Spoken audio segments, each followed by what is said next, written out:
anunciado também a ajuda nessa organização. Recentemente eu vim fazer parte desse grupo, estou tentando ajudar o Agno a organizar. Hoje a gente abriu as portas da Vivo para vocês virem aqui, conhecer o lugar. É bem possível que no final a gente faça um tour aí, que vai ser guiado pelo Guilherme Belezão, que está atrás de vocês, que é a frase bonita.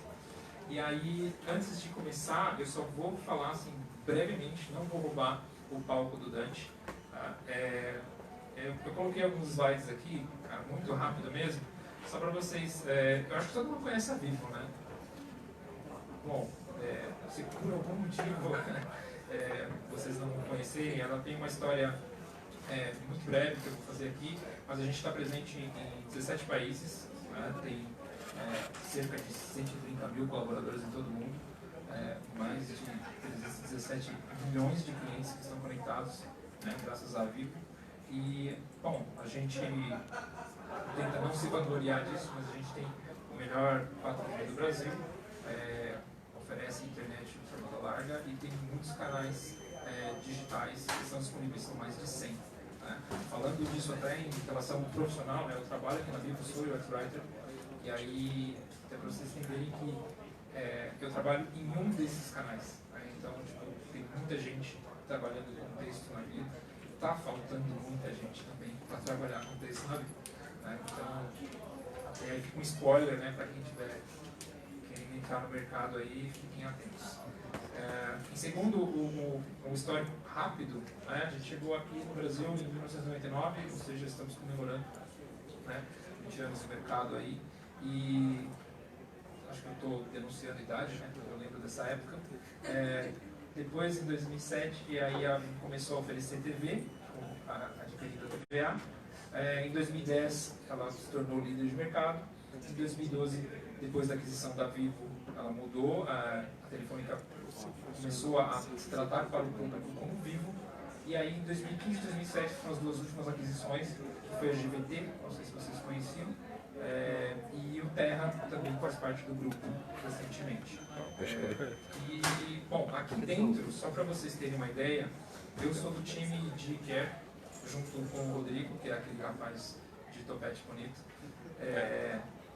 E a gente trabalha principalmente com o pós-venda, né? Tentando melhorar a vida do cliente, tentando reter clientes, essas coisas. Nós somos divididos nesses 4 times, que é a frente de B2C, para trabalhar com o grande público, B2B, para falar com negócios, a parte de core, que é a coordenada pelo Belezão. Já foi Guilherme Belezão? Falei só Guilherme, né? Mas é Guilherme Belezão. Tá? Que é a parte de pesquisa, a parte de cultura. E eu, junto com o Rodrigo, que é o meu chefe, a gente trabalha com Design Ops, que é onde fica a parte do design gráfico e a parte de conteúdo. Tá? Bom, é isso. Eu vou ceder o meu espaço para o Dante. Obrigado, Dante, pela oportunidade. Bom evento, pessoal. Do Agno, vou procurar aqui.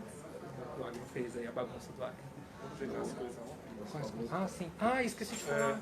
Enquanto você vai achando o arquivo aí, rapidinho.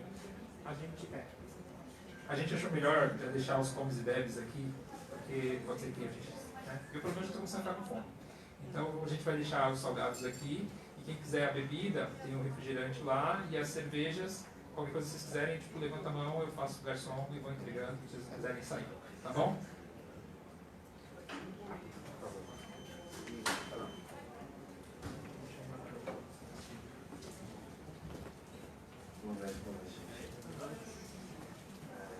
Bom, eu sou o Dante, né? Eu trabalho lá no iFood, trabalho dentro dos times de design do iFood. Né? Então, o time de design fica dentro da área de tecnologia, né? Trabalha junto com o produto e com o desenvolvimento para fazer a interface que vocês conhecem, né? Que é a interface de entregas de comida, né?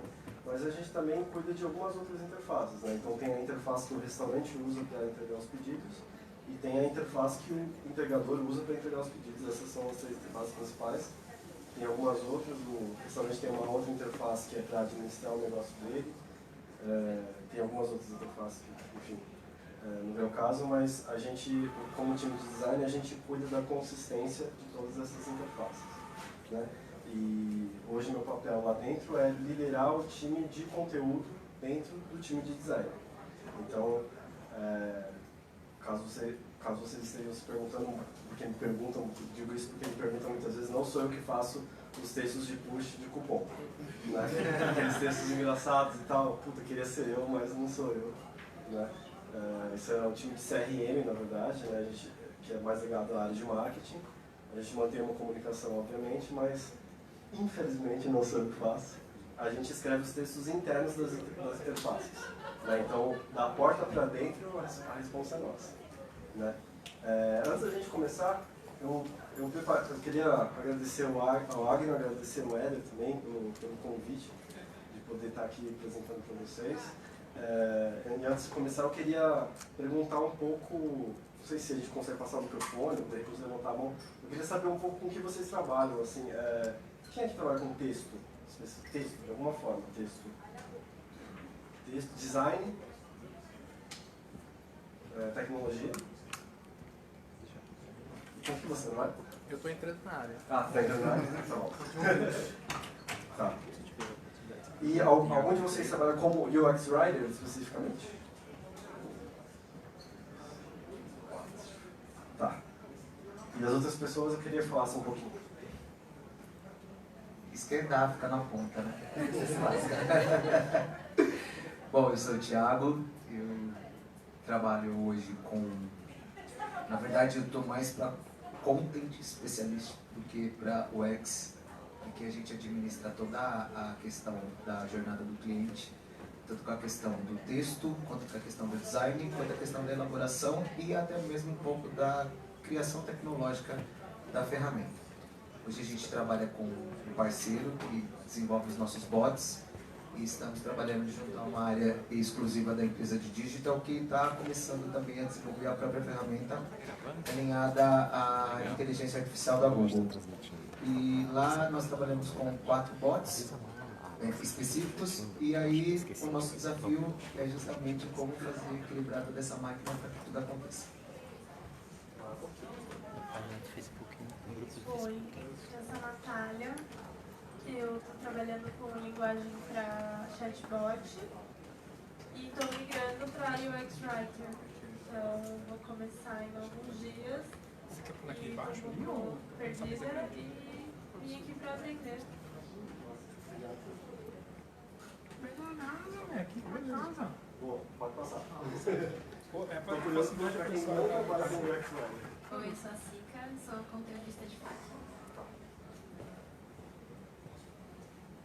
Meu nome é Thalita. Eu vi que tem um cara que está entrando na área também, é nóis, amigo. Também não trabalho com UX, por enquanto. Eu estou entrando na área, sou recepcionista e estou aprendendo também. Tira as cervejas da caixa, coloca nesse Eu sou o Leandro, estou numa iniciativa de experiência do cliente, que é o serviço. Estou rodando aqui. Sou dentro do meu time, tenho Depois aviso o pessoal aqui para fazer inveja para então eles. estou aqui para entender Tem cerveja, tem salgadinho, quem quis vir. esse potencial dentro das iniciativas que a gente tem. Eu sou parceira do Jovem ali. A gente atua juntos, coordenando toda essa parte de conteúdo do bot, especificamente com atendimento ao cliente. E a gente atua também um pouquinho com o X-Writer, vendo a jornada do cliente, quais decisões ele tem ali. E um desafio nosso hoje é trabalhar com liderança, uma equipe que está abaixo da gente e entender como que a gente pode transmitir esses conceitos para essa equipe que a gente tem hoje.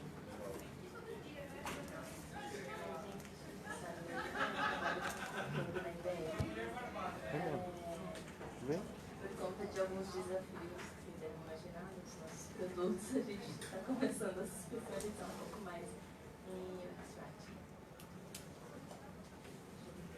Eu sou a Camila, eu trabalho com conteúdo para as redes sociais e quero migrar para o UX Writing.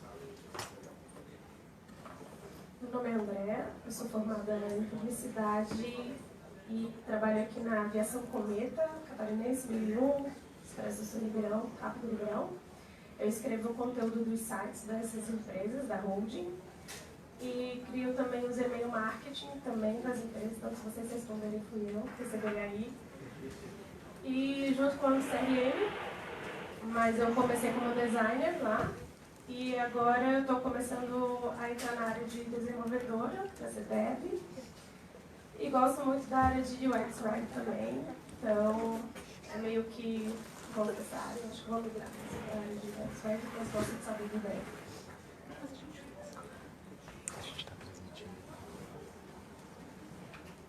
Meu nome é João, eu sou jornalista e eu trabalhei alguns anos com análise de conteúdo. E agora eu estou tendo essa migração para a área de UX Writing. Estou aqui para ouvir mesmo, assimilar e acabar. Maravilha. Você quer se apresentar?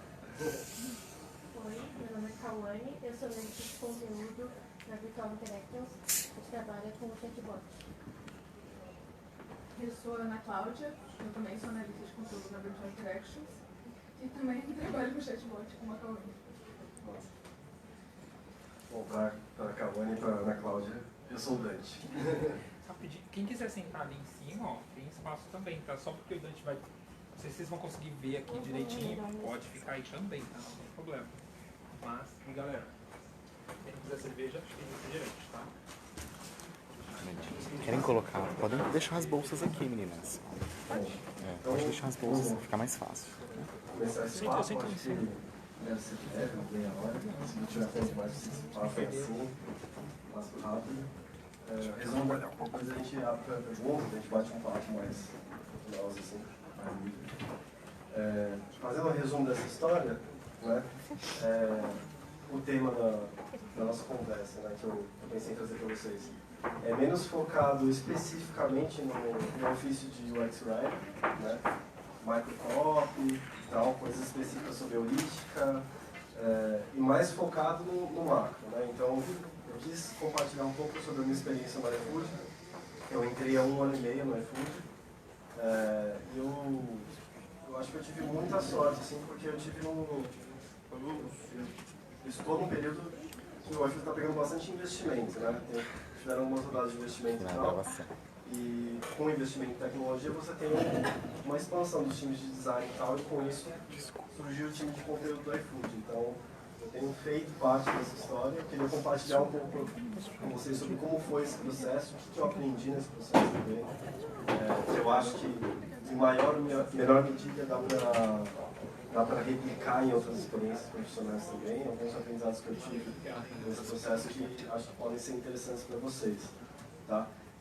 Mas é sobre a construção desse time que a gente chama lá de content design, mas é exatamente a mesma coisa que o UX Writing, para todos os efeitos. Tá? Então, o resumo dessa história no primeiro momento, né, foi um momento de provação do valor de UX Writing dentro da empresa, né, então um momento de você apresentar o seu trabalho para as pessoas, conscientizar as pessoas, né. A gente começou com um UX Writer / Content Designer, né, que era eu.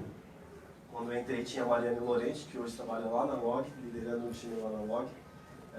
Só que exatamente no momento que eu entrei para ajudar ela foi para o marketing, porque existia uma necessidade estratégica de alguém de conteúdo lá, e depois ela acabou indo para a Log, então eu fiquei sozinho ali como o único UX Writer, que hoje eu acho que é a realidade de muitos UX Writers que estão trabalhando em várias empresas, né? Só tem uma pessoa só.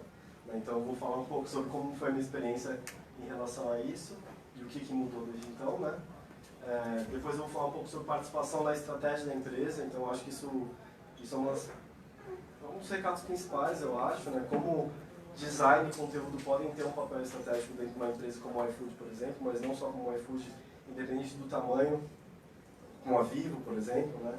Então eu acho que a gente vai falar um pouco sobre o que significa o papel estratégico de content design. E por último, falar o que está sendo montar esse time com um propósito, né? O que está sendo criar esse time, pensar o escopo desse time, pensar as aspirações desse time, como esse time pode ter um impacto positivo para o negócio e para os usuários. Então, a história começa assim, era uma vez um time de uma só pessoa, né?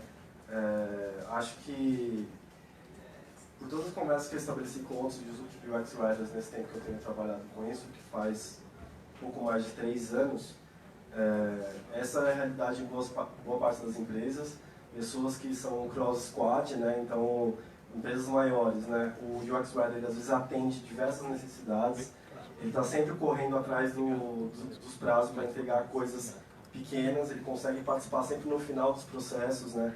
Sempre está chegando naquele momento em que o designer está com a tela pronta, daí você pode revisar um texto para mim, por favor? Né? Então, comigo foi exatamente a mesma coisa. Assim que eu entrei no iFood, eu me deparei com ter que atender muitos squads. No primeiro momento, eu só fazia textos para a interface de consumidor final, né, para o aplicativo do iFood. E aos poucos eu comecei a conhecer as pessoas de restaurante, falar, pô, posso te ajudar aqui com texto. Conhecer as pessoas de logística, né, que é como a gente chama a área de delivery mesmo, que cuida das tecnologias para os entregadores, falar, pô, posso ajudar vocês com isso e tal. Mas no começo era só eu para atender uma quantidade bem grande de squads. Assim. Então, o primeiro momento desse meu processo foi um processo de provação do valor de UX Writing. Né? E daí eu acho que o grande aprendizado que eu tirei em relação a isso eu precisava ser um UX designer acima de tudo e defender o design. Né? Queria começar com isso, porque uma coisa muito comum em quem está migrando para UX Writing, por exemplo, é se enxergar enquanto um redator, o que não tem nenhum problema. Eu era um redator também antes, minha experiência é com texto, o que eu mais manjo é escrever, né? Mas quando você entra nessa empresa, para você ter um impacto maior, o que é necessário é que você defenda os valores do design, né? Acima de tudo, assim, eu acho. Então, eu acho que para um UX Writer que está começando, eu acho que é importante pensar que microcopy é uma parte do seu trampo, né? É uma parte que às vezes é, inclusive, relativamente pequena, né? Muito do trabalho, idealmente, ele envolve planejamento, ele envolve conceituação, ele envolve brainstorming, ele envolve principalmente uma parte que às vezes a gente que trabalha com texto acha muito chata, que é de negociação com stakeholders, né? Mas para mim isso é metade do trabalho. Metade do trabalho é você alinhar todo mundo, porque os textos, quando você está trabalhando como UX Writer, eles não pertencem a você, né? Eles pertencem a uma série de pessoas que tomam decisões em relação ao produto. Então vai ter um Product Manager, vai ter o Product Designer, o UX Designer, né? Vai ter o desenvolvedor que tem uma perspectiva sobre aquilo. Às vezes você vai ter que falar com alguém do marketing, você vai ter que falar com alguém do comercial, do atendimento, do jurídico, para saber se os termos que você está utilizando são apropriados ou não. Então, na verdade, essa é a parte do trabalho de UX Design, de UX Writing especificamente, que a gente conversa pouco, né? Mas eu acho importante a gente entender que nós somos pessoas que desenhamos conceitos e conversas, né? Nós não escrevemos textos e nós não revisamos textos simplesmente. Óbvio que existe uma parte do trabalho de microtexto que, às vezes, você está trabalhando com um product designer, ele pensou um texto e é uma intencionalidade para aquela tela que ele está trabalhando, e ele vai falar, pô, você pode revisar o meu texto? E às vezes o seu papel, às vezes, é de revisar, né? Dependendo do prazo, inclusive, às vezes o seu papel vai ser unicamente fazer uma revisão gramatical, né? Mas eu acho que é importante a gente se entender como alguém que também desenha, né? Só que a gente desenha com palavras, né? E acho importante a gente se posicionar como um especialista em experiência do usuário, né? Isso para mim no iFood foi muito importante, porque assim que eu cheguei, muitas pessoas elas viram um valor imediato no trabalho. Elas falam, pô, tem um cara aqui que não vai deixar passar typo, erro de gramática, esse cara aqui vai deixar passar erro de concordância mais, puta, vai me salvar, né? Tudo que eu precisava era um cara para não me deixar cometer erro de concordância. E daí o trabalho, aos poucos, né, foi conscientizar a pessoa que, cara, não, eu quero participar de uma reunião, eu tenho uma opinião sobre isso que vocês estão criando enquanto solução de tecnologia, né? Eu tenho uma opinião sobre o conceito que vocês estão criando, né? Então, eu acho que é importante a gente, como UX Writer, a partir do momento que a gente entra num time de tecnologia, a gente se posicionar enquanto designer, enquanto especialista da experiência do usuário, né? Nós somos um dos principais advogados do usuário dentro da empresa, né? Do usuário, do cliente, da pessoa que usa, né, essas soluções, né? E no meu primeiro momento no iFood, uma das coisas que eu achei mais foda assim, foi, cara, ser acolhido pelos product designers, né? A gente era, em consumidor, nós éramos 5 pessoas do time de design, 5 pessoas, né? Naquele momento, em abril do ano passado, né? Hoje o time de design total do iFood tem 55 pessoas, mais ou menos. Então, cara, o time cresceu pra caramba, né? E nesse primeiro momento eu fui acolhido das pessoas como alguém que tinha uma voz em relação à experiência do usuário, né? Então, obviamente eu não fiz nada sozinho, as pessoas me acolheram muito, mas eu entendi a mensagem logo que as pessoas não queriam só alguém para revisar os textos, né? Queriam alguém para informar as decisões de negócio, né? E as criações de tecnologia, né? Quando eu comecei a trabalhar com UX Writing numa plataforma chamada Mapa, que era uma plataforma de recomendação de conteúdos, uma empresa chamada Inexplorato. Lá eu conheci a Isabel Araújo, que hoje é Lead Product Design do iFood, e que me puxou para lá, né? Na verdade eu falei, quando abrir uma vaga aí, me avisa. Ela avisou e eu fui. Mas nesse processo, no próprio processo seletivo para o iFood, primeiro eu li tudo sobre a empresa, assim, tudo que eu podia estudar sobre o negócio, entender qual que era o modelo de negócio do iFood, o que fazia sentido, como os usuários agiam, né? Na época tinha algumas pesquisas publicadas sobre o trabalho de food delivery. Eu fui atrás. E acho que esse é um espírito que a gente tem que ter como redator de produto em qualquer empresa que a gente esteja, né? A gente tem que entender o negócio melhor do que qualquer um, assim. E tem que ser capaz de falar com o cara do setor financeiro, sabe? Tem que ser capaz de defender uma decisão para um cara que está no setor financeiro. Por exemplo, no iFood, atualmente a gente está discutindo algumas mudanças de nomenclatura que vão impactar o aplicativo do consumidor nesse exato momento, né? Então, o que é cupom, o que é promoção, o que é desconto, né? Por exemplo, é uma discussão importante, como você fala sobre isso para o consumidor final. E isso é uma decisão que o time de produto, o time de design tem um peso muito grande. Então você tem que ser capaz de entender qual que vai ser o impacto econômico de você parar de chamar uma coisa que você sempre chamou por um nome, por outro nome, né? Por isso é importante, muita gente que entra nessa área, eu sou jornalista de formação, veio do jornalismo, né? E uma coisa que eu entrei, eu falei, cara, eu preciso fomentar meu espírito investigativo, assim, agora tudo que eu aprendi na faculdade eu vou fazer a lição de casa, eu vou estudar pra caramba, eu vou entender esse negócio, cara, óbvio isso. E acho que isso foi muito importante pra mim, assim. E outra coisa que foi importante, bom, eu sou jornalista, sou de humanas, né, eu fiz ciências sociais antes de jornalismo, né, então, num primeiro momento, eu sou uma pessoa com tendências a ter medo de números, mas a partir do momento que você está trabalhando com decisões de negócio, que é basicamente o que o UX-Writer faz, é propor decisões que vão impactar todo o negócio. Você tem que saber os números, né? Você tem que saber as metas da sua área, você tem que saber as metas da empresa, né? Isso foi muito importante para mim no primeiro momento, para esse processo de valorização da produção de UX-Writing dentro do iFood, né? E o aproxime-se dos stakeholders. Temos stakeholders, que é um termo pomposo para as pessoas que mandam, né? Para as pessoas que têm algum tipo de peso sobre o seu produto, né? Então, quem que é o stakeholder? Cara, é desde o dev, o coordenador de desenvolvimento, até o product manager. Às vezes, cara, vai ter um stakeholder importante que é um diretor do marketing, vai ter um stakeholder importante que é do próprio time de design. É importante você se aproximar dessas pessoas e estabelecer relações com essas pessoas, né?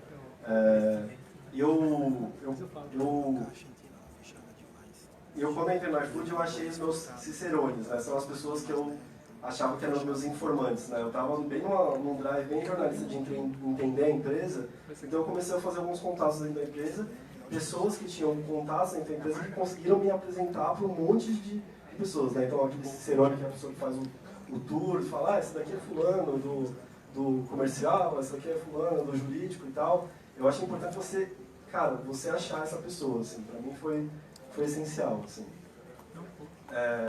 Convidar as pessoas para um café e explicar o seu papel. Isso talvez seja a coisa mais importante que o UX-Writer tem que fazer nos primeiros 3 meses que ele está numa empresa. Eu acho, pelo menos. Eu acho mais importante do que você, praticar escrita.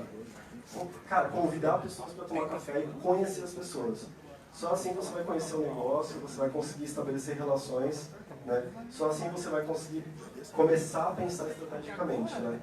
E conhecendo as pessoas, conhecendo os product managers, conhecendo os desenvolvedores, eu fui capaz de oferecer ajuda em projetos ganha-ganha, que são projetos que são basicamente vantajosos do ponto de vista da área do time de design. Então, o time de design tem interesses específicos, né, relacionados a novas features, funcionalidades e tal. E esse outro stakeholder tem um interesse específico dele, tem uma meta para bater, né, ele tem alguma coisa para fazer. Então, o UX Writer, ele também tem que ser essa pessoa que vai negociar com as pessoas e falar, pô, cara, eu posso te ajudar, eu tenho uma skill específica que provavelmente, assim, posso dizer com quase 100% de certeza que boa parte das empresas que têm o UX Writer é um unicórnio da empresa. As pessoas, elas valorizam muito o UX Writer, na verdade. Né? A gente tem que fazer com que elas valorizem mais, evidentemente, e ampliar os times de UX Writing dentro das empresas. Mas, assim, a partir do momento que as pessoas entendem que você é capaz de comunicar uma coisa de uma maneira clara, uma ideia difícil, de uma maneira clara, concisa e consistente em relação à voz da marca, né? As pessoas valorizam muito isso, né? Então, ofereça ajuda em projetos de ganha-ganha, né? Eu acho que é importante estabelecer essas relações desde o princípio. Provado o valor, né? É hora de fazer valer, né? Tem um momento que você está, acho que é os primeiros 3 meses, não sei se vocês já leram um livro relativamente recente, da Torrey Podmajersky, nome meio difícil, mas Torrey, com T-O-R-R-E-Y, vocês vão achar, chama Strategic Writing for UX, acho que é isso, né? É muito bom esse livro. É um livro recente, lançou 2 meses, e é de uma mina que é UX Writer do Google, e ela tem um framework muito interessante assim, do que você deve fazer nos 3 primeiros meses como UX Writer como uma empresa. Esse livro é ali que ele está segurando. Muito bom o livro, inclusive. E ela fala que uma das primeiras coisas que você tem que fazer é sentar para conversar com um monte de gente. E eu concordo assim, totalmente. Assim, eu acho que isso é uma das coisas estratégicas, né? A partir do momento que as pessoas elas começam a ver valor e te conhecer, vão acontecer 2 coisas. Uma, você vai ganhar um monte de job e vai se matar de trabalhar. Né? Então, vai ser foda pra caralho, vai ser muito difícil esse começo, porque todo mundo vai querer que você faça alguma coisa e, em certa medida, você vai ter que transigir com isso. Né? Você vai ter que, pelo menos assim, a forma como eu vivi foi ter que transigir com uma série de pedidos que hoje eu já posso falar, não, peraí, eu posso escolher agora. Mas no primeiro momento, sendo uma pessoa só, eu precisava estabelecer esses contatos. Então, minha dica pessoal é criar esses contatos. Provado o valor, fazendo o trampo certo, o trampo de qualidade de copywriting, né? Aí é hora de fazer valer. Participando da estratégia. O que quer dizer isso? Cara, quer dizer que a gente precisa entender cada vez mais, quando a gente é UX Writing, que o papel de conteúdo ele começa cedo. Assim. As pessoas elas vão ativar, no primeiro momento elas vão ver a gente como um revisor humano. É uma pessoa que transforma o meu texto quando o meu texto já está pronto. Eu sei o que essa tela faz, eu sei a intencionalidade do meu produto, eu só preciso de um cara para corrigir o texto e, no máximo, dar um tapa e deixar com a voz da marca. Né? Então essa é a visão da maior parte das pessoas. Nosso papel é mudar essa visão. E como a gente muda essa visão? A gente precisa evangelizar. Eu comecei a falar para todo mundo, me convida para os kickoffs dos projetos. Me convida para brainstorm. E quando eu via que tinha uma reunião marcada na agenda, eu descobria quem estava na reunião, falava com a pessoa pelo Slack e falava, eu não estou nessa reunião, você pode mandar o invite? Né? Então é um papel, muitas vezes, muito ativo que o UX Writer tem que ter, no sentido de estar nesses momentos decisórios. Né? Só assim a gente vai conseguir estabelecer o papel estratégico não só de content, mas de design de uma maneira geral. Né? Então eu penso que o UX Writer ele faz isso pensando no fortalecimento do time de design do lugar que ele está. Né? Se convidar para as reuniões, eu acho muito importante. Né? Nas reuniões, ouvir atentamente, dar ideias a partir da perspectiva de comunicação. Né? Uma decisão em relação cara, um termo que a galera está usando no começo do processo pode cagar o processo inteiro. Assim, porque no momento que chega para você fazer a interface, a empresa inteira já está falando um termo. Né? Aí atendimento está falando um termo, o comercial está falando um termo, né? E você vai lá fazer a interface. Daí você fala, puta, o usuário não vai entender esse termo. Eu vou mudar. Aí você pode mudar nesse momento? Pode. Você pode mudar. Mas a efetividade desse texto vai ser infinitamente menor. Vamos supor que é um caso real, né? Que eu tive que correr atrás do prejuízo, na verdade. Porque quando eu cheguei no iFood, todo mundo falava voucher, não cupom. Né? E a gente tinha bem claro, desde o princípio, que a gente deveria falar um português claro, que todas as pessoas entendessem, que o seu João de Rondonópolis, que pede no iFood, entendesse. Ele não fala inglês. Ele sabe o que é voucher. Né? Voucher é um termo do jargão interno dos times de tecnologia. Né? O time de design já tinha isso muito claro. Assim. Mas, dentro da empresa, a gente usa muitos termos em inglês. Né? Isso é muito comum em times de tecnologia, como, por exemplo, né? Calls e brainstorms. Né? Então, eu tive que, na verdade, a gente teve como time de design correr atrás do prejuízo no realinhamento com esses times, porque o usuário ligava para o atendimento falando que o cupom dele não funcionou e o atendimento sabe o que é voucher, não sabe o que é cupom, né? Muitas vezes. Então, o atendimento vai falar voucher. Vai falar, o voucher do senhor não funcionou, daí o cara não entende, né? O cara fala, o que é voucher? Nunca ouvi falar nisso, né? Então, mesmo o termo estando certo no produto, é preciso alinhar com um monte de gente, né? Então, é por isso que é importante estar antes, do nosso ponto de vista específico, né? de conteúdo. Cria um guia de conteúdo. Então, eu acho que isso é uma prática muito difundida e muito comum, né? Mas eu sou favorável a criar um guia de conteúdo o mais cedo possível. Mas o marketing tem sei lá, eu estou em produto, o marketing tem diretrizes escritas específicas e tal. Cara, senta com eles para trocar ideia e fala, a gente precisa de um guia para produto, porque a gente tem vários trechos de produto, a gente tem que saber como escrever botão no produto, a gente tem que saber como escrever título, que vai lá em cima no header, a gente tem como saber escrever mensagem de erro, a gente tem várias questões que a gente precisa padronizar, porque senão vai começar a ficar zoneado. Imagina que você é um UX Writer e você tem o guia de conteúdo na sua cabeça, mas a partir do momento que são dois, já fudeu, porque cada um vai seguir o que acha melhor, né? Então, tem que sentar com a galera, com a galera do marketing, com a galera do comercial, tem que chamar os stakeholders, tem que falar com o time de design para conseguir criar o guia de conteúdo, né? Isso é muito importante, assim. E o guia de conteúdo, ele vai ter um peso forte dentro da empresa, né? Eu acho que é uma coisa que é muito bem vista dentro da empresa, o guia de conteúdo. Para minha carreira foi um ponto de inflexão, assim, participar da criação desse guia de conteúdo. Quando eu cheguei a Mariana e Lorente, já tinha deixado algumas diretrizes de escrita de produto. Eu fiquei sozinho, trabalhando pra caramba até novembro, mais ou menos. E daí eu e outro product designer, o Beto Lima, a gente começou a defender a presença de um UX Writer só para cuidar das interfaces de restaurante, né, porque eu ficava mais voltado para o consumidor. Então, em restaurante, cara, todo mundo escrevia, né? Dev escrevia, product design escrevia, e até hoje isso acontece, evidentemente, porque o volume textual é muito grande, mas assim, sem padrão nenhum, né? Então, uma aba do portal do parceiro chamava uma coisa de horário de funcionamento, a outra chamava de horário de abertura, a outra chamava de, sabe? Então, foda, cara. Então, o guia de conteúdo ele vai ser o primeiro passo, na verdade, para começar a arrumar a casa, né? Ele é só a porta de entrada, né? Mas ele é muito, muito importante, muito estratégico. Pra gente foi bem importante. Esse guia nosso ele não está publicado ainda, a gente planeja publicar, mas ele faz parte de um sistema maior, que é o Pomodoro, que é o nosso Design System, que ainda está em processo de criação, por isso que a gente não publicou separadamente ainda o guia de conteúdo. Acho que não faz sentido publicar ele em separado do resto do Design System, né? Na minha concepção. E outra coisa que eu tenho falado um pouco dentro do meu time também, que é uma coisa... mais um desses temas do universo corporativo que é chato pra caralho, manage up, né? O managing up que eles falam.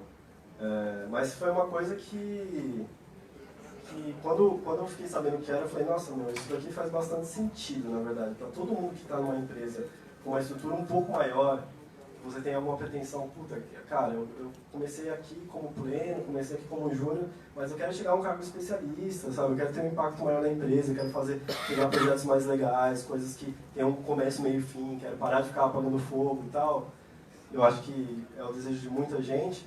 Acho que esse conceito de managing up é bem importante, assim, é uma coisa que está começando a se falar, né, com mais frequência, mas cara, um time para exercer um papel de liderança dentro de uma empresa. Né? Você pode pensar que a galera que está lá em cima, o seu chefe direto, o chefe do seu chefe, os pares do seu chefe, todos eles estão vendo o seu trabalho. E eles estão julgando o seu impacto estratégico na empresa. É importante você pensar como você pode colaborar com essas pessoas para criar um trabalho melhor. Então, da mesma forma que quando você tem um time específico e você lidera esse time, você está pensando na conjugação desses interesses, o que faz sentido para cada um, para tirar o maior potencial de cada um, quando você está olhando para cima, você também tem uma relação análoga. Né? Então, desde que eu entrei no iFood, progressivamente eu fui vendo a importância de eu me relacionar diretamente com o Head de Design, que hoje é meu chefe, o Renan Manso. Né?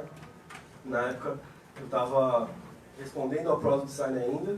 Então o meu processo ele foi muito louco, porque os Content Designers no iFood, Content Designers / UX Writers, eles estavam sob o guarda-chuva dos Product Designers. Só que daí você tem uma liderança que é muito importante, eu acho, do ponto de vista de orientações de design, né? Mas que consegue pegar tecnicamente até um certo ponto do ponto de vista de UX Writer, né? De formação para a escrita, né? Dessas interfaces. Progressivamente a gente conseguiu defender o papel de content como papel estratégico, contratar outras pessoas, e daí depois de um tempo a gente juntou gente o suficiente para fazer um time, né? Que foi em junho desse ano quando se montou um time de content design dentro do time de design, né? Que é o time que hoje eu lidero. Então, managing up, quer dizer, teve uma hora que eu sentei com o chefe da minha chefe, né, o Head de Design, e fiz uma apresentação para ele. Eu apresentei diversas iniciativas sobre conteúdo que poderiam ter um impacto estratégico na empresa. Então, cara, a gente acha que as coisas que a gente lê no livro da Tory, por exemplo, ou que a gente lê no Medium sobre UX Writing não vão valer. Mas, cara, essas leituras elas foram muito importantes no meu processo, assim, porque a partir delas eu comecei a pensar, o que essa empresa está perdendo em relação às experiências que existem hoje no Google, por exemplo, de UX Writing, ou as experiências que existem hoje na Amazon, por exemplo, né? Como que eu poderia colocar uma solução inovadora que tenha impacto no negócio? Eu elegi algumas coisas, sentei com o chefe da minha chefe e falei, olha, eu acho que se a gente tivesse um time mais estruturado, a gente conseguiria ter esse impacto na empresa. E foi uma das coisas, eu acho, ou uma das pedras que fizeram com que essa construção fosse completada, né, com a construção do time de design. Lembro que de passar por um processo, no momento precisamos de um time, assim, na verdade, porque num primeiro momento você acha capaz de fazer tudo, porque eu fazia tudo antes, né, então você fala, meu, eu tô bem aqui, tô mandando bem, todo mundo curte meu trampo, eu tenho trampo pra caralho, tipo, os caras sempre vão precisar de mim, vou ficar aqui pra sempre, né. Mas daí se você fica nessa, você fica só no mesmo lugar para sempre, né? Então, foi importante ter um momento de falar, cara, se eu tivesse um time, a gente conseguiria ter iniciativas muito interessantes, assim.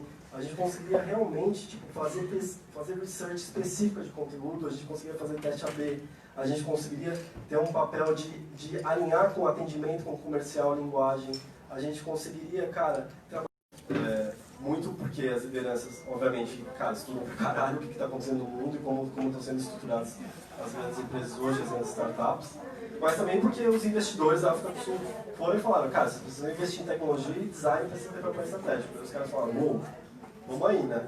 E daí o time de design foi de 5 pessoas para 55 em um ano e pouco. Né? Então, às vezes a coisa acontece muito rápido. Assim, quando eu entrei, eu não tinha a mínima ideia do que ia acontecer. Eu não sabia que o time de design ia aumentar, tipo, 10 vezes. Né? É uma coisa completamente bizarra, assim. Mas, às vezes acontece, né? Eu acho que muitas vezes acontece mais progressivamente do que isso, né? Mas o que eu acho mais importante só faz sentido um time de content design se a gente pensa num design com papel estratégico, com um papel forte dentro da empresa. Né? Então, foi nesse contexto que a gente cresceu de 5 para 55 designers, acho que agora está perto de 55, eu não sei quantos são exatamente. Foi nesse contexto que a gente cresceu de 5 para 55, que a gente cresceu de 1, que era eu, para 5. Né? E no primeiro momento, para fazer as contratações, eu comecei a conversar, e eu senti uma necessidade de parar de apagar fogo, porque tinha muito texto que eu estava fazendo, cara, principalmente as coisas que vinham de marketing, né? Quando você entra no aplicativo do iFood, tem umas capas, né? Tem umas capas com promoção. Aí tem o texto da capa, evidentemente o texto está na imagem, tem o texto da descrição ali no componente, e você entra e tem alguns textos específicos da lista, né? Pode ser uma lista de pratos, uma lista de restaurantes e tal. E eu estava numa época que, além de pegar tudo que era texto, eu escrevia esses textos que tinham um caráter muito efêmero, né? Então, o trabalho anterior, antes, esses textos que estavam dentro do aplicativo estavam com marketing, né? E o marketing estava terceirizando o trampo. E daí estava ficando cagado, sinceramente estava ficando ruim, assim. Foi um momento que a gente chegou no final do ano e falou, cara, não tem condições. Os caras, a terceira não conhece o produto, estão mandando umas minúcias totalmente fora do padrão, né, para essas capas. Essas capas elas não têm nenhum apelo, tipo, não tinha foto de comida no aplicativo, se você entrasse no ano passado. Não tinha nenhuma foto de comida, cara. As pessoas, né, um aplicativo de comida, você não tem foto de comida. E daí a gente falou, cara, a gente precisa trazer isso para dentro, a gente precisa trazer a lógica de produto para cá, né? Então o design puxou, e daí os textos caíram no colo de quem? No meu colo. Então, entre novembro e março, eu passei umas boas, assim, foi bastante volume, e daí eu pensei, cara, primeiro, eu preciso defender o papel estratégico de conteúdo, por que a gente não tem que só apagar incêndio e fazer coisas mais táticas, né? Os entregados que, cara, como o texto é efêmero, é semanal, eu tinha que toda semana parar para escrever isso. E toda semana eu já escrevia release notes do aplicativo que das lojas, eu já fazia todas as mensagens de erro, todas as notificações transacionais, todos os fluxos novos. Então, surgiu o iFood Plus, vai lá escrever o fluxo inteiro. Surgiu nova forma de pagamento, vai lá escrever o fluxo inteiro. Então, realmente a coisa estava se tornando insustentável. E a partir daqui eu falei, cara, como eu posso defender o meu trampo de uma maneira que eu não tô falando, puta, eu tô aqui cheio de coisa para fazer, socorro, mas falando, cara, se eu tivesse mais tempo, eu poderia fazer outras coisas, e quais são essas outras coisas? Então, eu cheguei lá pro meu chefe, fiz a apresentação de conteúdo estratégico e falei, com isso eu quero contratar uma pessoa. Então eu apresentei várias iniciativas e falei, eu preciso de uma pessoa para começar a fazer isso. E daí eu fui olhar para dentro, eu trouxe a Rafaela Marchetti, que é jornalista, ela trabalhava no atendimento do iFood, né? Então ela trabalhava diretamente já com os consumidores, e ela tinha uma perspectiva que eu não tinha, né? O time de design, muitas vezes, ele fica relativamente isolado do atendimento, né? O que é uma coisa realmente preocupante, que acho que todos os times de design têm que se aproximar do atendimento, se aproximar do comercial, mas a gente sabe que no dia a dia, às vezes com volume, fica muito difícil, né? Então, por acaso, essa menina tinha trabalhado com um cara que era Product Manager do iFood, e eu conheci ela porque a gente se cruzou na faculdade, a gente fez faculdade junto na Casper, apesar dela ser bem mais jovem, eu fui fazer mais tarde na faculdade de jornalismo, e ela veio trocar ideia comigo, ela falou, pô, eu gostaria de voltar a trabalhar com texto e tal. Eu comecei a conversar com ela e vi que, cara, que ela tinha um conhecimento sobre o público do iFood que eu, não tinha ideia, assim. Então, para mim foi super importante olhar para dentro, assim, e falar, cara, essa mina ela pode trazer uma visão para dentro do time de design que vai ser espetacular, assim, né? Daí eu peguei, trouxe a Rafa. Aí, logo depois, a Marcela, que já estava em restaurante há algum tempo, né? A gente construiu o tudo junto, também pediu ajuda. Falou, cara, eu preciso de alguém, o volume tá foda e tal. A gente foi olhar para dentro, a gente trouxe a Rafaela Rodrigues, né, que também era do comercial, então era uma menina que fazia venda para os restaurantes. Ela ia lá, ligava para os restaurantes no norte do país e falava, olha, aqui tem 2 planos do iFood, eles funcionam assim, assim, assado, e convencia a galera, tipo, a rodo, assim. A gente falou, essa menina comunicando no self-sign-in, por exemplo, a gente faz venda online, como é que a gente não traz o skill dessa menina para entender a nossa comunicação com o restaurante? A gente pegou e trouxe essa menina. Também jornalista de formação, né?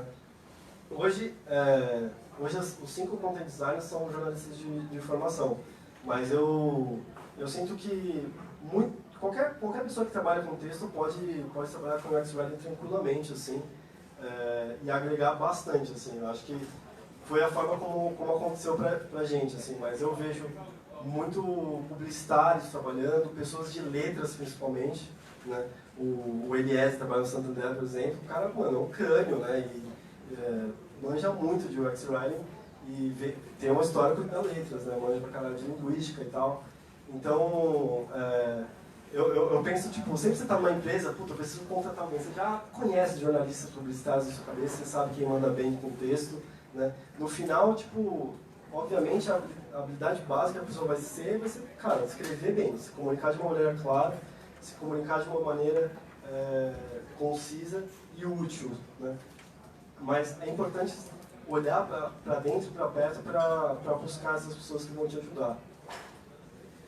Outra coisa, a partir do momento que a gente começou o processo de montar o time de design, a gente começou a estabelecer rituais próprios. Isso é muito importante, né? Então, você já tem 2 pessoas, já dá para vocês se juntarem para fazer coisa junto, né? Já dá para vocês plugarem ali. Então, a gente começou a fazer o que a gente chama de syncs, né? Que são reuniões semanais que a gente senta para colocar todo mundo na página. Hoje, o time de design, o time de content design, cada pessoa cuida de uma tribo, que a gente chama. Então, tem uma tribo que é a tribo de logística, dos entregadores, a tribo de restaurante e a tribo de consumidor. Em consumidor tem 2 pessoas, em restaurante tem 2 pessoas, em logística tem 1. Então, é uma das os únicos times dentro do design que são cross, né? A gente está vendo o que está acontecendo na empresa inteira, né? O que cria um papel muito interessante, mas ao mesmo tempo a gente precisa estar muito próximo para não ter nenhum desalinhamento em relação à linguagem e à consistência, né? Estabelecer one-on-ones, então, cara, sentar junto com as pessoas para conversar de 1 a 1. Design critique, as pessoas apresentarem as coisas para os outros, então falar, cara, eu estou fazendo esse fluxo aqui de conteúdo, o que você acha? Né? A partir do momento que você tem 2 pessoas fazendo UX Writing dentro de uma empresa, cara, a qualidade do seu conteúdo pode melhorar muito, assim, porque a visão da outra pessoa é insubstituível, na verdade. Quando você está sozinho na empresa, você não sabe o que você está fazendo errado. Você está escrevendo, às vezes, coisas que você criou vários truísmos ali, várias ideias, isso aqui é certo, isso aqui é errado e tal. Aí chega outra pessoa que também trabalha com comunicação e vai falar, pô, e se você fizesse tal coisa? Porra, cara, como eu nunca pensei nisso, né? Então, estabelecer esses rituais é muito importante. Lá no iFood a gente também estabeleceu um ritual quinzenal, que é de Language Review, que a gente senta junto. Esse ritual é particularmente com a galera do Craft Design, que é um outro time também cross, que cuida das ilustrações e da imagem. Então a gente faz um alinhamento com eles para ter a mesma linguagem, uma linguagem sinérgica, né, em relação à imagem e texto, né. A gente faz empty state junto, a gente faz capa junto, a gente faz muita coisa junto, né. E espaços em geral de troca e informação. E daí isso, enfim, tem várias maneiras de fazer isso, né. Conduz oficinas de UX Writing. Isso é uma coisa interessante que a gente começou a fazer no iFood recentemente, bem recentemente. Eu montei a primeira oficina de UX Writing para Product Designers faz um mês. Então todos os Product Designers do iFood passaram por isso. Alguns researchers também participaram. Gente de produto, né, de Product Management participou. E eu acho que a oficina de UX Writing é uma forma de reconhecer, primeiro, que a gente não é super-homem e que a gente não consegue escrever todos os textos de todos os lugares, que vai ter muita gente produzindo texto para produto que não somos nós, né? Então, cara, o Product Designer, ele está pensando aquela experiência específica, aquele fluxo de telas, com uma intencionalidade, né? Então, quando ele faz aquilo, ele já escreve um texto, né? A questão é, como a gente pode auxiliar esse cara para melhorar esse texto e, caso esse texto venha chegar até nós, para revisão, edição, qualquer coisa que seja, chegue mais redondo, né? Ou, então, se o Content Designer está fechado num projeto, um projeto muito sério, por exemplo, ultimamente a gente teve um projeto muito grande de bidding, né, que eles chamam, que é de fatura. Os restaurantes não estavam entendendo a fatura do iFood, né? Então a gente fez um processo todo de, cara, explicar, destrinchar a fatura dentro do portal do parceiro. a Marcela Alves, que trabalha no restaurante, precisou ficar, cara, fazendo esse projeto 2 semanas, não conseguiu tocar em nenhum texto. Nesse caso, quem vai subir os textos que entram na release toda semana e tal? Quem escreve os textos são os product designers, são os desenvolvedores, em muitos casos, né? Então, é importante que a gente conduza essas oficinas de UX Writing, quando você está numa empresa que muita gente escreve, exatamente para você ganhar a capacidade de desimpedir o seu time, né? Para que esse time possa ter um papel mais estratégico, um papel menos apagar fogo, né? Todos os designers, eu acho que eles também devem escrever, isso é uma skill que se desenvolve, todo mundo é capaz de escrever. Eu sinto às vezes que as pessoas às vezes têm um pouco de receio, né, de escrever, quem nunca trabalhou com texto e tal, mas eu acho que esse tipo de coisa dá para se desenvolver. E eu acho que também é uma questão de conscientização de que todo mundo que trabalha num produto, ele é responsável pelo texto, né? O Product Manager é responsável pelo texto, o desenvolvedor é responsável pelo texto e, obviamente, os designers são responsáveis pelo texto. Espalhe a palavra do texto, né? Então, eu falo bastante, meu time fala bastante que a gente é evangelizador mesmo. A gente sai para as pessoas falando, não, você já ouviu falar de conteúdo? A gente faz tal trampo, né? A gente faz mais do que revisar os textos. A gente faz narrativas com palavras. Hoje, o nosso time está mais ou menos assim. Então, esse cara aqui é o Renan Manso, que é head de design, lá do iFood. Aí você tem uma galera, a maioria deles são Product Designer, então Product Designer, Graphic Designer, a Rafaela Quarteroni, que faz parte propriamente visual, né? E eu estou liderando o time de conteúdo, né? E dentro do time de conteúdo tem a Marcela Alves, a Rafaela Rodrigues, a Rafaela Marchetti e a Mariana Medina em logística. Então, diferentemente dos outros times que cada um está alocado em um lugar específico, os product designers, então, a galera, por exemplo, da Bell, cuida só da experiência de descoberta de pratos dentro do aplicativo. Então, a Bell vai pensar, cara, quando o cara entra no aplicativo, até ele adicionar uma coisa na sacola, qual que é a melhor experiência possível para ele conseguir um prato massa, assim. Então, o time da Bell vai pensar nisso. O time do Bruno é que a gente chama de order, né? A partir do momento que o prato está na sacola, e aí, o que a gente faz? Como vai ser a experiência de fechar o pedido, de escolher uma forma de pagamento? Como vai ser a experiência de entrega desse prato? Né? Então, depois, na waiting, né, você ficar esperando, como vai ser o mapinha, que tipo de mensagem vai estar lá, que tipo de informação, e como vai ser o feedback, a avaliação e tal. O Beto em restaurante, agora o Beto saiu da função de liderança em restaurante, está mais como especialista, está o Henrique agora, está desatualizado isso aqui, mas o Beto também cuidava de um monte de aspectos do portal do parceiro dentro de restaurante, do gestor de pedidos, a mesma coisa que o Matheus, mas também focado nessas interfaces específicas. A Linei, em logística, cuida do aplicativo do entregador, principalmente, de algumas outras interfaces. A Rafa é um time que nem o meu, que faz para todo mundo, é um time cross, né? Então, o Content tem essa realidade. A gente tem pessoas alocadas dentro de aspectos de áreas específicas da empresa, né, dessas tribos, né? E cada um tem várias responsabilidades, porque, imagina, em consumidor tem aquele time da Bel e aquele time do Bruno, para falar sobre toda a experiência do consumidor do iFood. E daí a Rafaela faz os textos. E eu fazia também. Agora está a Rafaela e a Marcela também. Agora estou mais em restaurante. Então, meu time ainda é um time, na verdade, pequeno, pensando no tamanho da demanda. Né? Essa é a realidade. Né? Bom, acho que me alonguei um pouco. Mas... obrigado. Agora vamos abrir para as perguntas, para a gente conversar também, para trocar.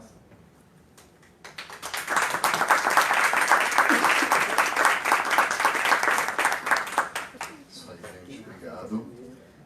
Gente, é o seguinte, agora é o momento que a gente separa para vocês perguntarem.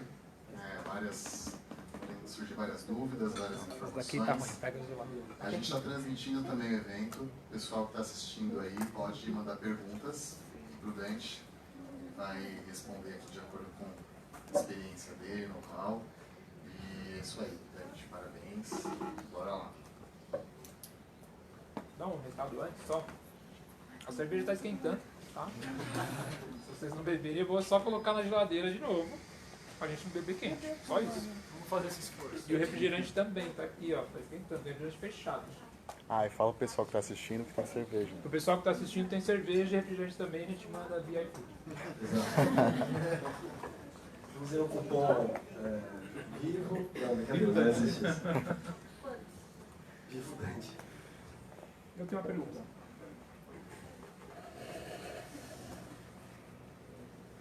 Tá me ouvindo? Bom, aqui na Vivo a gente tem um desafio bem parecido, assim, de ter que provar para a empresa que o conteúdo afeta o resultado. Quando você montou essa equipe na verdade, primeiro, quanto tempo no total você levou para conseguir montar esse time, né, do começo ao fim? E assim, qual que é o próximo passo que você vê para um time depois de construído? Se vou citar 2 exemplos para tentar tangibilizar a minha pergunta. Se você vai criar outros times com outros leads, né, ou se o seu time cresceria para atender toda a empresa. Quanto tempo e para onde você vai? Primeira pergunta. Primeira pergunta é uma pergunta interessante, porque na verdade, assim, eu recebi um time, né? Tive o privilégio de ser promovido a líder. Tá, um dia eu estava lá, content designer e tal, daí o Renan me chamou e falou, o que você acha de liderança? Eu falei, o que eu acho da liderança da minha líder? Você está pedindo para eu dar um feedback sobre a Bel, alguma coisa? Ele falou, não, você como líder. Eu falei, cara, eu acho que esse é o próximo passo da minha carreira, eu estou preparando para isso, né? Ele falou, então tá, então vamos aí. Eu falei, eita, já? Fiquei com medo. Mas aí, na verdade, o time já estava montado de uma certa forma, né? Porque a Marcela já estava trabalhando há bastante tempo, né? Bastante tempo nos termos, no tempo iFood, né? Vamos dizer assim, eu sou um super veterano, sou um velho no iFood. Tenho 1 ano e meio, né? Tipo, as pessoas ficam, às vezes, 6 meses, aí já saem. Aí entra muita gente, né? Então, a Marcela já estava lá há algum tempo. A Mariana Medina tinha entrado em abril, né, em logística, a Rafaela Marchetti entrou em abril também, e a Rafaela Rodrigues estava para ser transferida para o nosso time. Então, de uma certa forma, essas pessoas já existiam, né? A construção do time de conteúdo foi muito mais, da minha contribuição, né, em particular, foi muito mais a contribuição com provar o valor de conteúdo dentro do time de design e provar o valor de conteúdo dentro de tecnologia, né? Eu acho que esse foi o meu papel principal na construção desse time, né? Obviamente as pessoas elas entraram por razões diversas e estavam fazendo um trabalho ótimo onde elas estavam antes. Mas assim, o processo todo, eu considero o processo de montagem desse time, ele tendo se iniciado a partir do momento que a Marcela entrou, eu deixei de ser solitário, até o momento em que virou um time mesmo. Então a gente deixou de responder aos product designers e passou a se organizar enquanto content designer dentro da empresa, né? Isso foi um processo de mais ou menos, no contexto do iFood, uns 7 meses, mais ou menos, né? Em relação a para onde vai, eu não tenho ideia, eu não sei. É muito difícil de responder, porque as necessidades elas vão surgindo, né, conforme o negócio vai se desenvolvendo, né?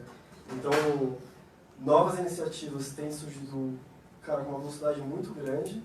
Eu sinto que, obviamente, o meu time ele conseguiria, se ele fosse vários times, ele conseguiria fazer com mais qualidade o trabalho.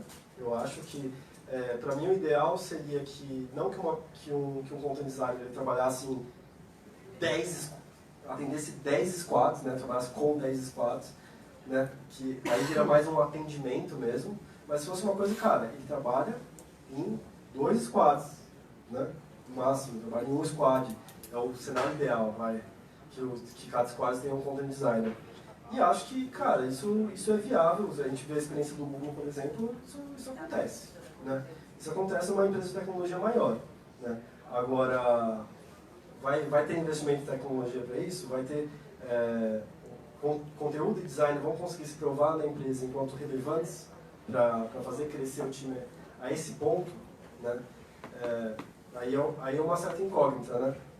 Eu acho que daí já fica difícil prever. Mas da mesma maneira como antes, quem fazia a interface era o dev, né? Não tinha nem designer, e daí de repente surgiu um designer que fazia tudo. Aí, 2, 3, aí começou a botar designer, daí você tem times de designers, vários, como vocês viram aqui, né? Quantos product designers não tinha naquela linha ali? São 5, eu acho, né? Que são leads ali, né? Que lideram times. Eu acho que content pode acontecer uma coisa nova, assim. Acho que sim, então é bem possível.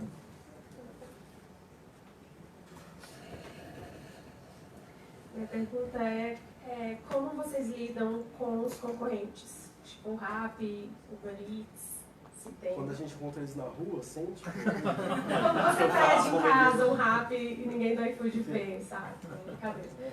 Mas a parte de conteúdo deles, se vocês se comparam, ou olham, se fazem uma análise de concorrência, sabe? Bom, no iFood a gente realmente tem a famosa prática do benchmark, né? Para design de uma maneira geral. Acho que é uma prática que é válida, mas ela não é suficiente, né? Às vezes a gente, vira uma muleta, né? Ficar olhando o que os outros estão fazendo, tal, tipo... Eu sou da seguinte opinião, assim, o iFood, ele é líder de mercado, assim, ele tem que olhar o que os outros estão fazendo, mas ele tem que ter também iniciativas próprias, ideias próprias em relação ao que vale e o que não vale. No caso da Rappi, de conteúdo, sinceramente, assim, não é para criticar a Rappi, mas vocês já usaram o aplicativo da Rappi, tem coisa espanhola lá ainda, né? Tipo, até hoje. Então, o Uber Eats já faz um trabalho um pouco mais sério e tal, né? Mas a gente faz muito benchmark também com players do estrangeiro, né? Então, olhar o que a Swiggy está fazendo na Índia, o que o Deliveroo está fazendo no Reino Unido, por exemplo, o que o DoorDash está fazendo nos Estados Unidos. Para a gente, às vezes, é muito mais valioso do que ver o que a Rappi está fazendo, assim. Mas, obviamente, sim, estudo a Rappi, vejo o que eles fazem, acho que é importante saber o que a concorrência está fazendo. Então, é sim uma prática do time de design olhar o que os concorrentes estão fazendo. Sim.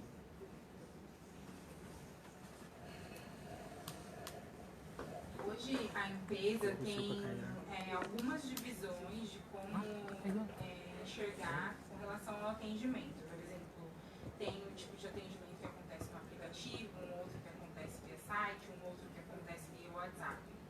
E dentro da empresa eu tenho ramificações como quero saber de financeiro, de parte técnica. Quando eu falo de um time, faz mais sentido eu dividir esse time por forma de falar por canal ou por assunto? Especializar a pessoa por assunto? Nossa, não sei. Não sei se você ia responder. Falando de time, assim, se a visão da pessoa deve ser... Não, a pessoa que fala de programação, ela tem que saber todos os canais.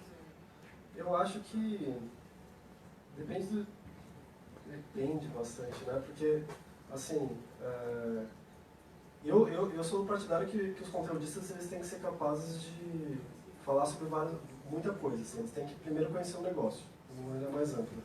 Então, pensar num time que fale só de um assunto, primeiro que eu acho que talvez não seja sustentável viável economicamente, fazer times baseados em assuntos. Né? Então, essas pessoas vão escrever para vários canais, mas elas vão escrever sobre isso, sobre aquilo. Acho que faz, talvez, não sei como é o seu contexto específico, me parece que talvez faça mais sentido pensar em canais. Mas, por exemplo, no meu time, a gente escreve de uma certa forma, escreve para mais de uma interface, então é mais de um canal, e fala sobre mais de um assunto. Então, de uma certa forma, todo mundo faz tudo. Em certa medida, ainda hoje a gente está conseguindo dividir melhor. Então, realmente, tem pessoas que fazem texto para restaurante, pessoas que fazem texto para consumidor, pessoas que fazem texto para o entregador. Mas dentro disso, tem, uma infinidade de coisas. Né? Em restaurante, por exemplo, tem o gestor de pedido, tem o portal parceiro, tem um monte de e-mail de comunicação que não tem uma equipe de CRM específica de restaurante, então a gente também tem que ajudar com as comunicações mais pontuais de e-mail, muitas vezes. Então, tem uma mudança na fatura do restaurante, a gente precisa comunicar. como a gente vai comunicar isso de melhor forma? Vai ter um outro canal. Então a gente tem que ser mais generalista, né? Eu acho, principalmente nesse primeiro momento que a produção está surgindo, está se consolidando ainda, é inevitável, eu acho.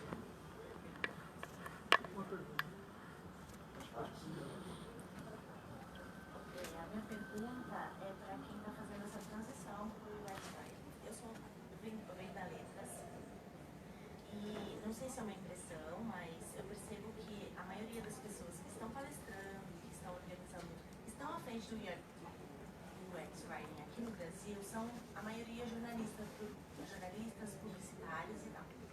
E são pessoas que já trabalham com texto escrito fora do UX há muito tempo, há algum tempo.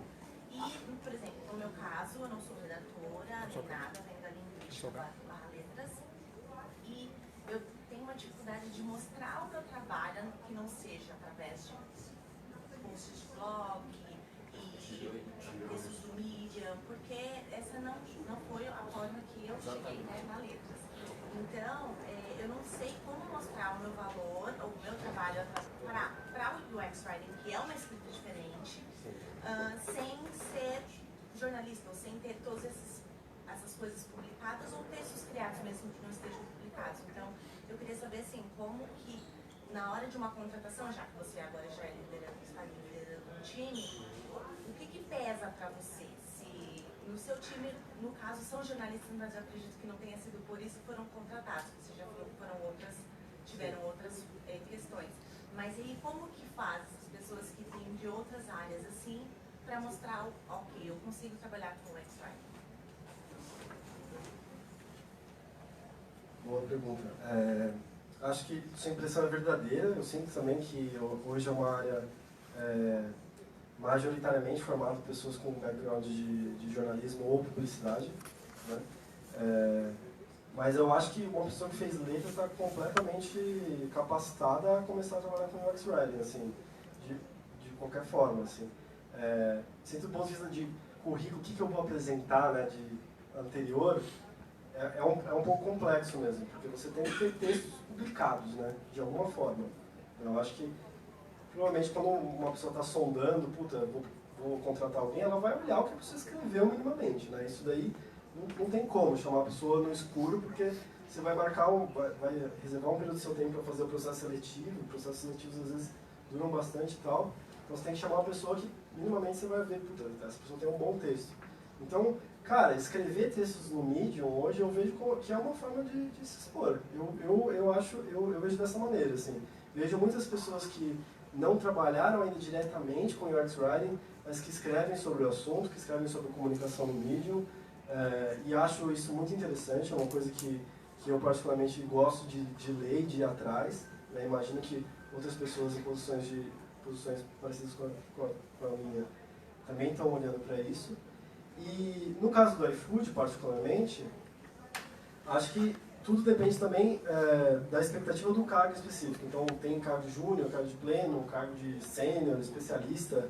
Óbvio, se eu for procurar uma pessoa sênior, uma pessoa especialista, eu preciso de uma pessoa que talvez tenha experiência com produto, com escrita de produto, de interface, né? Porque essa pessoa vai pegar uma bucha e vai ter que se adaptar muito rápido, né? Uma pessoa em posição de júnior, por exemplo, que está no começo da carreira, eu acho que, cara, a pessoa não precisa ter um background de produto. Ela precisa escrever bem, precisa estar disposta a aprender, né? É a forma como eu vejo, assim. Para uma pessoa que está querendo um cargo pleno, eu já quero chegar chegando e tal, não sei o quê. Cara, é importante ter algum trabalho no mercado, talvez, eu acho. Eu, pelo menos, consideraria isso, né? E daí, enfim, não precisa ser de produto necessariamente. Pode ser relacionado à publicidade, por exemplo, pode ser relacionado a, marketing de uma maneira geral. Eu acho que uma posição de pleno, uma pessoa que já tem um pouco mais de experiência, ela conseguiria se adaptar, né? Mas, ao final, assim, por exemplo, no meu processo seletivo, lá no iFood, a gente costuma fazer entrevista e costuma chamar para fazer um case, pede para a pessoa fazer um exercício.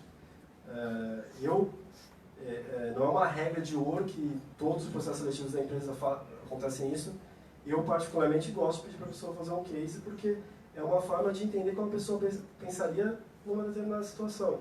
Então, para discutir, puta, o processo da pessoa, sabe? Por que você pensou nessa solução de texto? Né? E para mim, particularmente, esse processo, o processo seletivo, ele é um pouco... O processo de case é a prova dos 9. Se a pessoa, cara, vai se virar bem numa situação real ou não vai. Né? Então, o que eu, por exemplo, caí de paraquedas em UX Writing. Né? Eu não trabalhava em nada relacionado com isso. Eu trabalhava numa empresa que era uma empresa que fazia um trampo de curadoria para outras empresas, né? Preparava materiais, então eu trabalhava com comunicação, eu escrevia e tal. Mas essa empresa, em determinado momento, resolveu criar um aplicativo. E daí eu falei, eu quero trabalhar nisso. Eu quero trabalhar nisso. Aí eu criei a voz da marca, eu fazia atendimento, respondia e-mail de todos os usuários. Eram só 800, né? Comparado com o iFood é bem risível, né? 800 usuários. Mas, porra, respondendo e-mail de 800 pessoas é foda pra caralho, né? E construir os textos de interface, né, do mapa, né, que era o nome do aplicativo. Essa primeira experiência, foi aí que eu nem sabia nem o que era o UX Writing quando eu comecei a ser UX Writer. Daí eu fui pesquisar e falei, nossa, o que eu faço? Primeiro, tem nome, tem um histórico, tem gente que está fazendo arquitetura da informação, tem vários nomes, tem gente fazendo isso desde o começo dos anos 2000 já, e eu tô só aqui entrando nessa onda e de repente eu tô aqui. Aí essa amiga minha, Bel, ela mudou para o iFood e eu falei, quando aparecer uma vaga, por favor, me chama. Né? Aí apareceu, eu fui, passei por um processo seletivo, fiz o case, fiquei stalkeando loucamente o iFood, estudei eles que nem um maníaco e, enfim, e deu certo. Então, acho que hoje é uma área em expansão que está olhando para vários profissionais de comunicação e acho que enfim, você tem várias ferramentas para se preparar para isso. Posso colocar meus 2 centavos rapidinho? Só para não mudar o tópico. Bom, eu sou formado em letras também, faço pós em neurociência para tentar entender um pouco mais o comportamento do usuário. Eu tive sorte de vir do e-commerce, então desde 2005, né, dei uma idade, mas fazer um paralelo, por exemplo, com a letras, eu fiz licenciatura. E quem olhar, de repente vai falar, cara, mas o que tem a ver você fazer licenciatura e escrever para aplicativo? Só que quando você se forma para ser professor, você tem que traduzir um assunto que é complicado, como uma análise sintática, por exemplo, para fazer com que a pessoa entenda. Então, esse processo de tradução, eu acho que ele já dá para... Acho que não é forçar muito a barra falar que tem um paralelo. Né? Porque você tem que passar informações técnicas do produto que você vende para um público que, de repente, não entende voucher. Então, é a mesma coisa, você falar, de repente, de semiótica para o aluno que está na adolescência, falando, que semiótica? Eu quero nudes, não quero ser. Então, acho que tem esse paralelo de saber traduzir a informação. E são, assim, não que eu sou nenhuma inspiração, mas acho que o Agno também é formado em letras. Né? O Agno, tem o Eliezer, que também é um cara, nossa, fantástico no Santander. Então, assim, vem pro time que, assim, tem espaço. Mas eu também utilizo o Medium para tentar ali me expressar. E, assim, uma recomendação, pega um produto que você gosta, pega um produto que você tem familiaridade, não precisa estar em ascensão, pode ser qualquer coisa, pode ser um jogo de tabuleiro, né? Refaz aquilo com a sua visão e tenta defender, né? Tenta vender a sua ideia no Medium. Tem muitos casos, né, de cara que fez um curso, tem um curso da Aela, se não me engano, que é de UX. Dentro do curso da Aela, não estou fazendo propaganda não, tá? Eles não pagam nada para mim. O cara, ele faz um case e ele tem que melhorar alguma coisa. Ninguém consegue terminar o curso porque quando ele melhora essa coisa, as empresas já contratam porque o cara tem que colocar esse case online. Então, dentro da matéria do curso, o cara melhora o produto, publica, outras empresas vêm e falam, não, eu quero esse cara aqui. Então, de repente, a gente fazendo esse contexto, você consiga também. Se você ia perguntar, né? Tem a pergunta aqui online? Beleza. Cara, minha pergunta é com base em pesquisa, tá? Como o iFood hoje bebe das pesquisas que vocês fazem? Como vocês mensuram o conteúdo hoje que vocês estão fazendo? Quais as métricas que vocês usam? Se vocês usam isso bastante, porque A gente sabe que no mercado nem sempre a pesquisa, apesar de ser um conceito básico do UX Writing, nem sempre ela é o foco. Né? Eu queria saber como o iFood hoje lida com isso, e quanto isso impacta em vocês, né, nesse sentido. Ótima pergunta. Eu sou da opinião que não se faz design sem pesquisa. Assim. A gente tenta, né? A gente faz hipóteses, né? Hipóteses que às vezes são até frágeis, né? Nossa melhor intuição ali, a gente vai, cria o texto, a gente vai e cria a tela.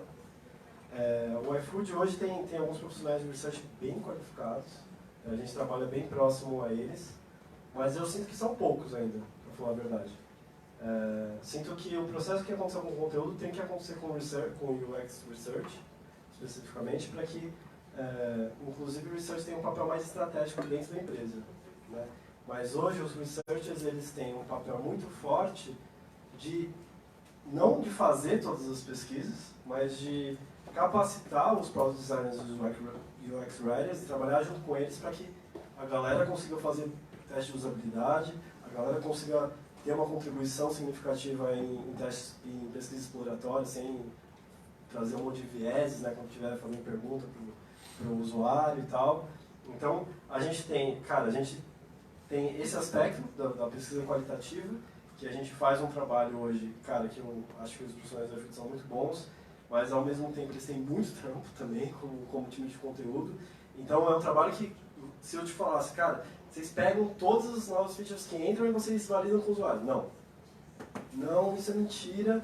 E se alguém falar, se o Rafa falar que faz, se o Uber Eats falar que faz, se a Uber falar que faz, se a Log falar que faz, se o Quinton Drive falar que faz, não faz. Não faz porque não tem research o suficiente. Como vai fazer, sabe?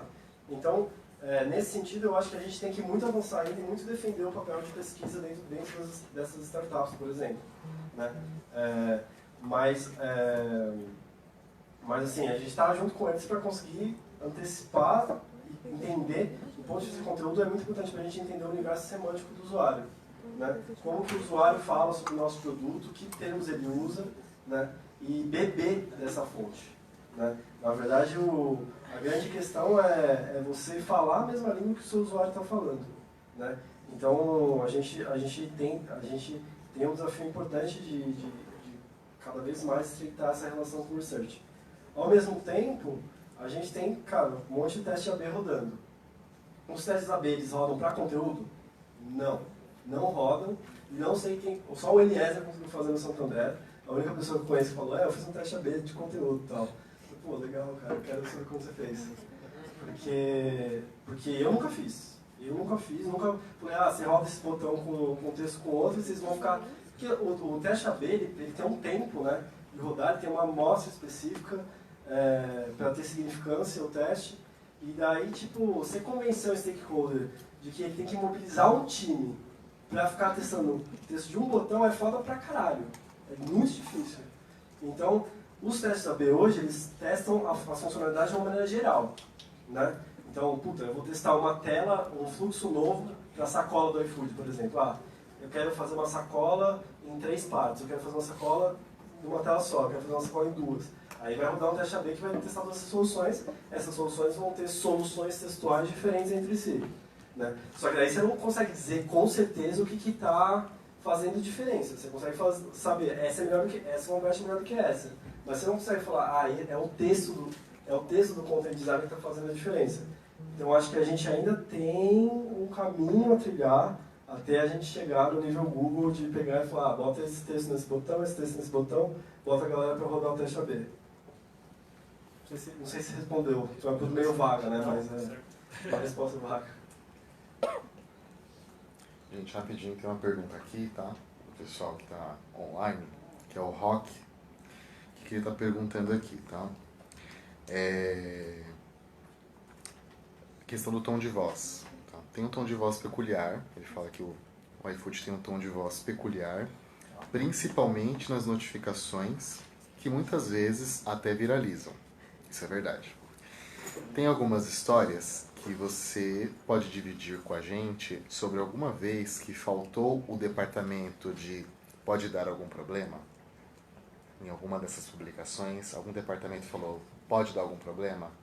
Cara, teve não sei se vocês viram, tem uma publicação no Twitter recente, bem naquela segunda-feira que saiu as notícias das queimadas. Cara, mas a pessoa não tinha lido o jornal aquele dia, entendeu? Tipo, não foi isso só, não foi que, obviamente, a pessoa foi lá, pelo amor de Deus, né? Ninguém se aconselha a fazer isso. Mas, assim, fez uma brincadeira com fogo, né? Onde a fumaça fogo. No dia que saiu as notícias, chegou lá, eu nem lembro que conexão isso tinha com o iFood, eu não lembro exatamente, porque às vezes é uma série de tweets, né? Você tá falando uma coisa, daí você fala uma coisa em seguida e tal. Então, num dia, daí, cara, a galera, né, tipo, imediatamente já armou, tipo, de crise, né? Porque um tweet que você faz sobre isso, cara, é um negócio que é foda. Então, às vezes rola, né? Às vezes rola, as brincadeiras com cupom sempre, né? Uma palavra polêmica e tal, né? E a galera faz propositalmente mesmo, assim, na verdade, assim, tem duas questões, né? Quando a gente fala de voz e quando a gente fala de brand persona, né? Porque eu vejo as duas coisas como complementares e diferentes, particularmente. Quando eu penso em voz de produto, especificamente. Eu acho que a brand persona do iFood, ela informa a nossa voz de produto. A gente bebe da brand persona, né? Falando assim. Mas ela não é exatamente a mesma coisa que a voz de produto. Porque a brand persona do iFood, não sei se vocês já perceberam, ela é bem sacana, né? Ela é bem incisiva. Ela, cara, principalmente se você acompanhar pelo Twitter em particular, é mais sem censura possível, né? Eles falam que o arquétipo é do comediante fora da lei, né? O iFood é o comediante fora da lei. Eu não posso fazer isso no produto, né? Evidentemente eu não posso. Eu posso dialogar com isso, eu posso beber disso e falar, cara, o aplicativo do iFood tem que ser good vibes, tem que ser divertido, tem que trazer uma leveza, que é a leveza que o comediante fora da lei traz quando ele tem esses comentários irreverentes e tal. Ao mesmo tempo, cara, a pessoa está dentro do aplicativo, pode ser um tiozinho de 70 anos, entendeu? Pode ser, cara, uma pessoa que não está acostumada com a linguagem de meme, que é a linguagem que o iFood utiliza nas redes sociais. Então, são duas coisas diferentes, eu acho, a brand persona e a voz. Elas têm que se complementar e têm que trabalhar juntas, né? Mas elas estão em momentos da jornada que são muito distintos, né? Então, enfim, eu não sei se respondi, mas teve esse caso recente aí das queimadas, que foi meio barra pesada. Teve outros casos, sempre a galera reclama bastante do cupom, né? Da palavra cupom, né? Que às vezes corta na notificação. Às vezes, eu não lido com isso, é a CRM que faz. Às vezes eu acho que é proposital mesmo que eles fazem aquilo, mas tudo bem.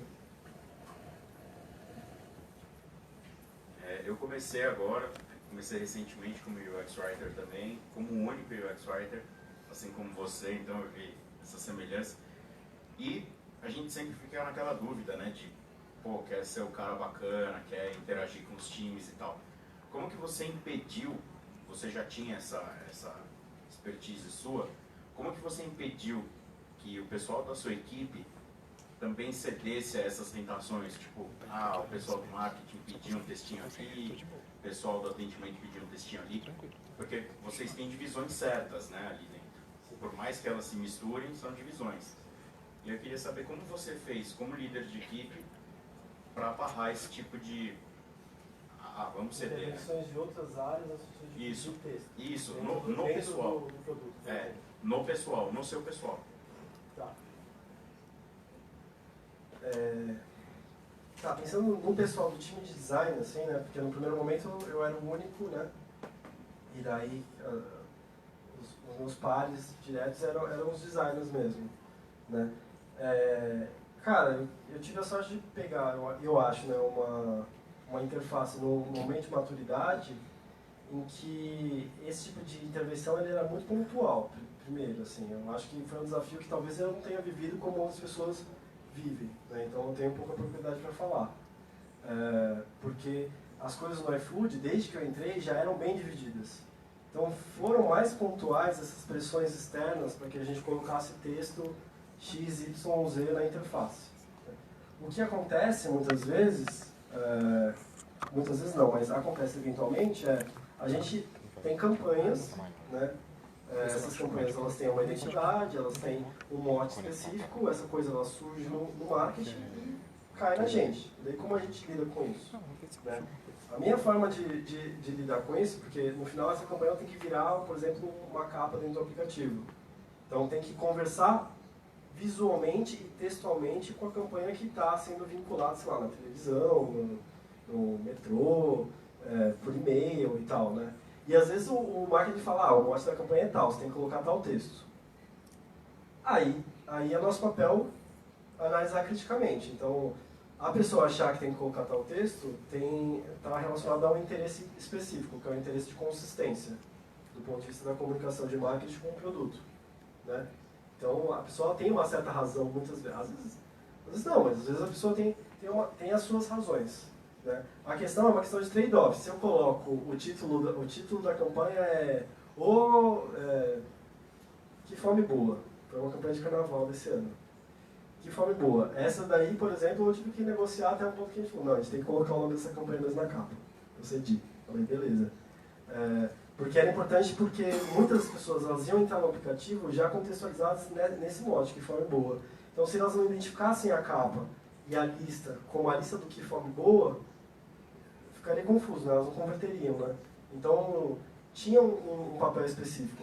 Mas muitas vezes, a forma como eu faço, não só com os content designers, mas com os product designers também, que recebem essas demandas, com os craft designers, são as pessoas que fazem a imagem, né? Que às vezes o pessoal do marketing fala, o texto da capa é tal. Aí craft já fala, não, eu vou validar com content. Então, nesse sentido, a gente está com papéis bem definidos. Mas a gente tem que passar por um processo de alinhamento com os nossos pares de por que a gente faz determinadas decisões textuais. Então, tão importante quanto fazer os textos fazerem sentido para o usuário, ajudarem o usuário a avançar na jornada, né, é comunicar aos seus pares por que você está tomando essas decisões textuais. Então, não basta você fazer um texto foda pra caralho, que você sabe que é o texto bom, certo e o belo, e não conseguir falar pro designer que está do seu lado por que esse texto é bom. Você vai falar, cara, esse texto é bom porque ele é claro, porque ele é conciso, porque eu usei determinado termo que vai chamar a atenção do usuário. Eu estou colocando o termo mais importante à esquerda, porque eu sei que o cara está fazendo uma leitura em F ali, né, e isso vai chamar a atenção dele. Então, tem vários elementos de UX Writing propriamente, né, que você tem que bater toda vez que você estiver defendendo um texto. Porque só assim a galera se conscientiza, puta, esse é o processo desse cara, esse é o sentido dele. E daí quando outras áreas tentam, por exemplo, chegar num parceiro e falar, coloca tal texto, e não precisa passar por ele, não. Pode ir que é assim mesmo. O cara vai falar, não, opa, peraí, eu tenho um cara aqui que sabe o que ele está falando, né, que tem uma opinião informada sobre isso e que tem um papel importante dentro do produto. Então acho que tem muito a ver com também a nossa capacidade não só de comunicar através do texto, mas se comunicar com os outros, com as pessoas com quem a gente trabalha, para que as pessoas entendam os nossos critérios quando a gente está escrevendo.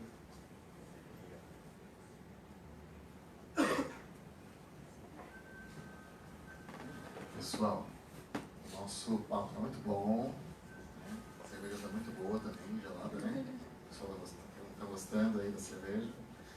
Um patrocínio da nossa querida Vivo, por meio do nosso querido Éder. Agradecemos, viu, Éder, pela recepção, a todos, né? O rapaz ali que eu esqueci o... Belezão. O Éder pela recepção, o Dante pelo tempo, pela sabedoria e compartilhada. A nossa amiga Luísa quer nos passar uma pequena dinâmica com o LinkedIn. A essas horas, com o nível de álcool que nós estamos. Eu não bebi. E o Dante não bebeu ainda. Mas eu convido a Lu para vir aqui, para nos mostrar a dinâmica. Pessoal da live, obrigado pela parceria, pela companhia. Nós vamos encerrar a live agora. Mas vocês já conhecem essa dinâmica do LinkedIn. Adiciona a gente lá, beleza? Um beijo, até o próximo meetup. E cadê a Lu? Oi, Sentou. Ele colocou ele? Nem precisa de microfone, tá? Gente, é só algo que a gente sempre faz no final dos meetups. Quem tem o aplicativo do LinkedIn aqui? Tá, quase todo mundo. Então a gente só vai fazer uma